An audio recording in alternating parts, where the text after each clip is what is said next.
حضرات، ایک ہے حقوق اللہ، ایک ہے حقوق العباد. دونوں میں فرق کیا ہے؟ حالانکہ دونوں حقوق کی بہت بڑی اہمیت ہے.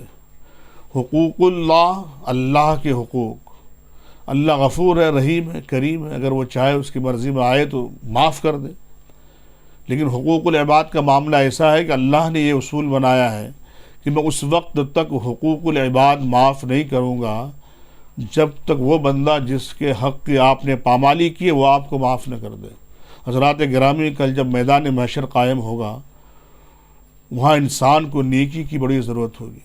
ایک ایک نیکی اس کے لیے پہاڑ کے برابر ہو. مثال کے طور پر دنیا میں اگر آپ نے کسی سے قرضہ لیا، امیر کبیر ہے، رئیس ہے، کروڑ پتی ہے، اس سے آپ نے 1000 روپے ادھار لے لیا، اس کے بعد وہ آپ کو پوچھتا ہی نہیں، کبھی مانگا ہی نہیں.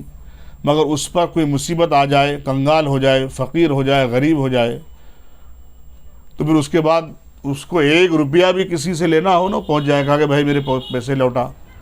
آپ کہیں گے یار تو نے 2 سال 3 سال کبھی مانگا ہی نہیں، آج اچانک کہا. اس وقت اور بات تھی، اب اور بات ہو گئی، مجھے پیسے کی ضرورت، ایک ایک پائی کا محتاج ہو گیا ہوں، اب میرے پیسے واپس کر دے. ایسے ہی قیامت کا حال ہوگا. اللہ کے نبی صلی اللہ تعالیٰ علیہ وسلم ارشاد فرماتے ہیں، اے صحابہ تمہیں پتہ ہے قیامت کے دن سب سے بڑا مخلص کون ہوگا؟ صحابہ نے عرض کیا یا رسول اللہ صلی اللہ تعالیٰ علیہ وسلم، اللہ جانے اس کا رسول جانے. آقا کونین صلی اللہ تعالیٰ علیہ وسلم ارشاد فرماتے ہیں قیامت کے دن سب سے بڑا مخلص وہ شخص ہوگا جس کی نیکیاں پہاڑوں کے برابر ہو.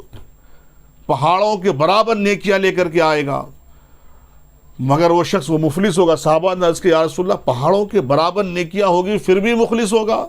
آقا پاک ارشاد فرماتے اللہ تبارک و تعالی ارشاد فرما کہ اے میرے بندے میں نے تیری نیکیاں قبول کر لی، اب جنت میں چلا جا. وہ شخص جنت کی طرف جائے گا، بیوی سامنے آ جائے گی، کہاں جا رہے ہو؟ بیوی راستہ روک کے کھڑی ہو جائے، کہاں جا رہے ہو؟ کہا جنت میں جا رہا ہوں، میرے رب نے حکم دیا جنت میں جانے کی، میں جا رہا ہوں. کہا میرا دین مہر تو واپس دے، میرا حق مہر تو ادا کر جا. اللہ اکبر. آج حال کیا ہے؟ بانو، کوئی پرواہ نہیں ہے، دینا تو ہے ہی نہیں. 10 لاکھ 12 لاکھ 15 لاکھ مہر باندھ دو. حضرات یہ تمہارے لیے قرض ہے، یہ ادا کرنا ہی پڑے گا، ورنہ حقوق العباد کی عذاب میں گرفتار ہو جاؤ گے. اللہ اکبر. کہا اس وقت تک میں تمہیں جنت میں جانے نہیں دوں گی جب تک میرا حق تو ادا نہ کر دے. تو ایک نیکیوں کی پوٹلی بنا کر، گٹھلی بنا کر جو ہے وہ نیکیاں اس کے بیوی کے نام اعمال میں ڈال دیا جائے گا. اللہ اکبر. اور پھر جنت کے اب جا رہا ہوگا، ایک تقبہ اور آ کے کھڑا ہو جائے گا. کہا رک جا، کہاں جا رہا؟ جنت میں جا کر نہیں جا سکتے ہو کہ تم نے میرا حق دبایا ہے، آج میں اس وقت تک جنت میں جانے نہیں دوں گا. وہ کہے گا مولا پروردگار تو نے حکم دیا میں جنت میں جا رہا ہوں، یہ بندے جانے نہیں دیتے. اللہ ارشاد فرمائے گا تیری نیکیاں میں نے قبول کی تھی، میں نے تجھے جنت میں جانے کا حکم دے دیا تھا، اب یہ تیرا اس بندے کا معاملہ ہے، آپس میں جو طے کر لو، اس کے بعد میں تجھے جانے دوں گا. اللہ اکبر. یہ اکڑ جائیں گے، نہیں نہیں میں اس وقت تک جانے نہیں دوں گا. پھر نیکیاں اٹھا کے اس کو تقسیم کر دی جائے گی. ایک طبقہ اور آئے گا، وہ کہے گا میرا حق دبایا تھا. ایک طبقہ اور آئے گا، وہ کہے گا تم نے میری غیبت کی تھی، چغلی کی تھی. اللہ اکبر. نیکیاں اٹھا کے ڈال دی جائے گی، یہاں تک کہ ساری نیکیاں اس کی ختم ہو جائے گی. پہاڑوں کے برابر نیکیاں لایا تھا، ساری نیکیاں اس کی ختم ہو جائے گی. اللہ اکبر. اس کے بعد بھی دعوے دار رہ جائیں گے، دعوے دار بچ جائیں گے.